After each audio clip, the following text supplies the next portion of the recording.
Direct selling industry का India में future क्या है, जिस इंडस्ट्री में हम काम कर रहे हैं उसका फ्यूचर क्या है। दोस्तों, WFDSA world federation direct sales association एक संस्था है जो डायरेक्ट सेल्स एसोसिएशन को लेकर काम करती है, कोई डेटा वगैरह कलेक्ट करती है। उन्होंने 2017 में एक ग्लोबल सेल्स रिपोर्ट निकाली थी कि कितने लोग, कितने रुपए का बिजनेस हुआ है पूरी दुनिया वर्ल्ड वाइड। WFDSA.org पे आप ये रिपोर्ट निकाल सकते हैं, ये अवेलेबल।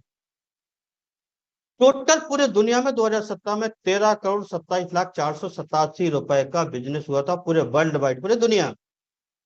इसमें सबसे ज्यादा रेवेन्यू जो जनरेट किया था वो यूएसए में था, 2,44,00,000 रुपए।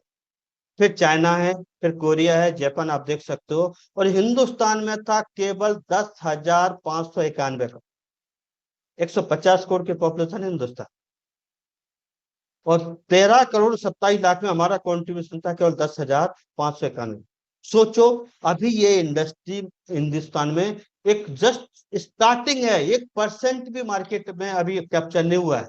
पूरा का पूरा मार्केट आपके लिए खड़ा खड़ा है। इंडस्ट्री 13 करोड़ रुपए की हो चुकी है, लेकिन हमारा कॉन्ट्रीब्यूशन केवल 10 लाख रुपए। ग्लोबल सेल्स रिपोर्ट एक दूसरी रिपोर्ट है कि कितने नंबर ऑफ डायरेक्ट सेलर, कितने लोग यानी कि इसमें काम करते हैं वर्ल्ड वाइड। इसका भी अगर फिगर देखो तो 11,67,37,, मतलब ये फिगर आपके स्क्रीन पर दिख रहा है, ये पूरे वर्ल्ड वाइड है। इसमें अमेरिका में अगर टोटल फिगर देखा जाए तो 1,86,00,000 का अमेरिका में। फिर थाईलैंड, कोरिया, मतलब एक छोटी छोटी सी कंट्री, केवल चाइना को छोड़ दिया जाए तो सारी कंट्रियां हिंदुस्तान से छोटी है। और कई कंट्रियां तो इसमें ऐसी है जिसकी जिनकी पॉपुलेशन यूपी से भी कम है, लेकिन उनका टर्नओवर आप देखिए। इंडिया का था केवल 51 लाख रुपए का, 51 लाख रुपए का टर्नओवर पूरे 2017 में। ये हमारी भागीदारी, हमारी हिस्सेदारी है अभी 2017 की रिपोर्ट के हिसाब से डायरेक्ट सेलिंग इंडस्ट्री में। अब बात करते हैं एक दूसरी रिपोर्ट की जो फिक्की ने प्रोड्यूस की। FICCI federation of Indian chambers of commerce and industry, जो कि इंडिया के वेलफेयर के लिए काम करती है, इंडियन इंडस्ट्रीज के लिए काम करती है। और ये कुछ डेटा कलेक्ट करती है कि कौन सी इंडस्ट्री किस तरह से काम कर रही है, उसको कैसे हम प्रमोट कर सकते हैं। इन्होंने एक एस्टिमेट फिगर दिखाया कि 2025 तक हिंदुस्तान का जो डायरेक्ट सेलिंग का बिजनेस होगा वो होगा 64,500 करोड़ रुपए का। अभी मैंने फिगर कितना बताया था, 51 लाख का थे, मतलब एक कितना हो जाएगा, 64,000। सोचो फ्रेंड्स कि ये जो इंडस्ट्री इतनी बढ़ने वाली है तो ये पैसा किसके पास जाएगा, जो लोग आज इस इंडस्ट्री में। और जो total number of direct seller हो जाएंगे इंडिया में लगभग 1.8 करोड़, जो 51 लाख थे वो 1.8 करोड़ में कन्वर्ट, लगभग 4 गुना। ये लोग कौन आए, ये लोग कहाँ से आएंगे, इन लोग, ये वो लोग हैं जो आपके माध्यम से इस इंडस्ट्री में आने वाले।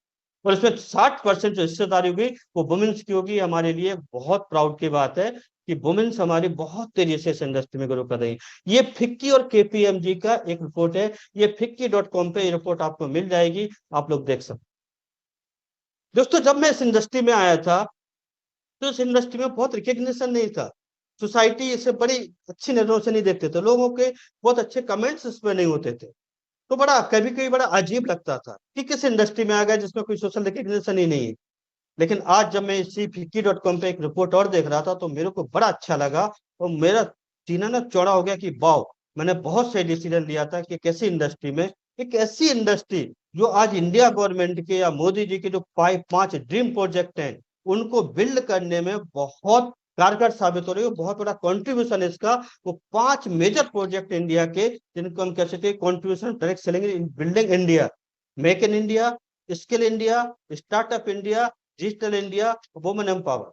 ये 5 जो गवर्नमेंट, सेंट्रल गवर्नमेंट के 5 मेजर प्रोजेक्ट चल रहे हैं, इसको FICCI.com पे रिपोर्ट आप लोग देखिएगा कि ये बहुत मेजर कंट्रीब्यूशन है इन 5 प्रोजेक्ट का, जो कि डायरेक्ट सेलिंग इन 5 प्रोजेक्ट को बढ़ाने में बहुत हेल्प कर रही है।